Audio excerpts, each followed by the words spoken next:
तो अभी ये बताएं कि तमाम सैयद साहब से सवाल है मेरा, कर रहे हैं। प्लीज मैं ये पूछना चाह रही हूँ कि तमाम सियासतदान जो हैं, 2 दिन में वो ऐलान कर रहे हैं अपने अरे आप मुझे बताएंगे जो तमाम सियासतदान जो हैं जी। आप कुछ बताइए इस बारे में।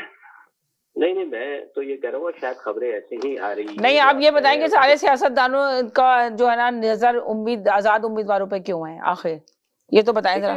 भाई बात यही है कि कोई भी पार्टी इस वक्त पाकिस्तान में जो दो पार्टियां फिलहाल कह लें आप, वो इस पोजीशन में नहीं है कि इतने उम्मीदवार अपने जीत सके कि गवर्नमेंट बना सके। सबको अंदाजा है इस बात का, ठीक है ना।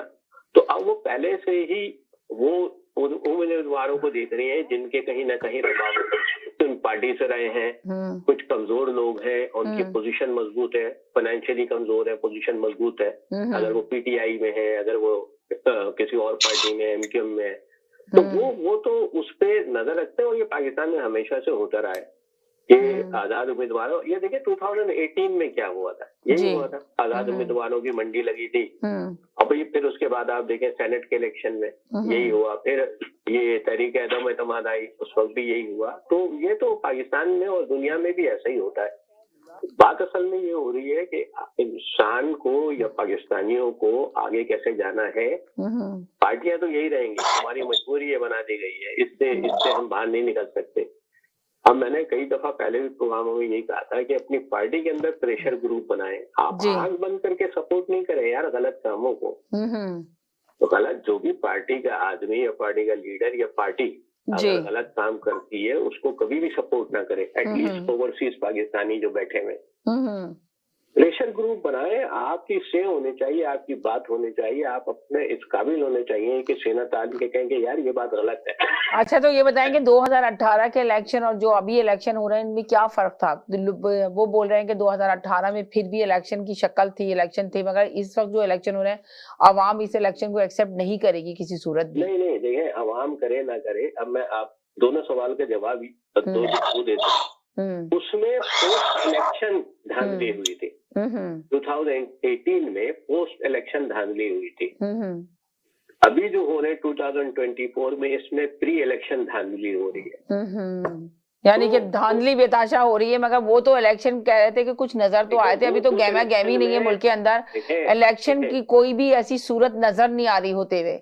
देखिए मैं आपको दूसरी बात भी बता दूं, देखिए उसमें क्या हुआ था कि आजाद उम्मीदवार जीत गए तो उनको क्या कहूँ मैं कह नहीं सकता। यहाँ पे बहर है वो जहांगीर तरीन भर के लेके आते थे और वो उनको पार्टी में शामिल करते थे, गवर्नमेंट बना दी गई। इसमें उनकी पार्टी को हिस्सा लेने के लिए बहुत मुश्किलात का सामना है। अब आप कहते हैं ना कि इलेक्शन को मानेंगे या नहीं मानेंगे जी, ठीक है।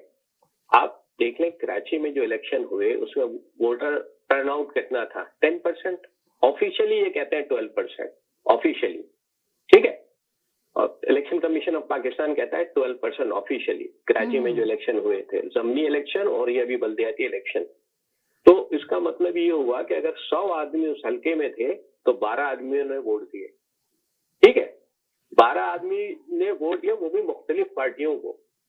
तो अब किसी के हिस्से में 3 वोट आए और किसी के हिस्से में 4 वोट आए। होना तो ये चाहिए था कि इस इलेक्शन को नल एंड वॉइड करार देना चाहिए था कि 80% से ज्यादा अवामी नहीं निकली, लेकिन उसको लेजिटिमेसी दी गई, उसको कबूल करा गया, उसको कबूल करवाया गया। तो जब आप ये देखें कि पाकिस्तान कराची में खासतौर पर जब अल्ताफ हुसैन बाइकआउट का ऐलान करता है, 80% लोग निकलते ही नहीं है। तो और ये एक दफा नहीं हुआ है, ये कई दफा हुआ है, ये माजी में भी हुआ है 30-35। तो आपको लग रहा है कि अभी आवाम निकलेगी, निकालने में लोग कामयाब होंगे आवाम को या नहीं? आवाम तो सोई भी होगी, जो अभी सूरत हाल है इस वक्त जो देख रहे हैं। मेरी जाती राय ये है और हमेशा से मैं इस बात के हक में हूँ, आप सबको इलेक्शन लड़ने दें, इक्वल अपॉर्चुनिटी होनी चाहिए हर किसी के लिए।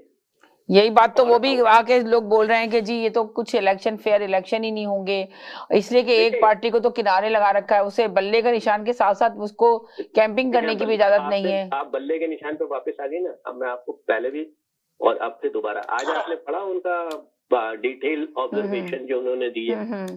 उन्होंने सीधा कहा है कि पीटीआई के वकील जो है इस काबिल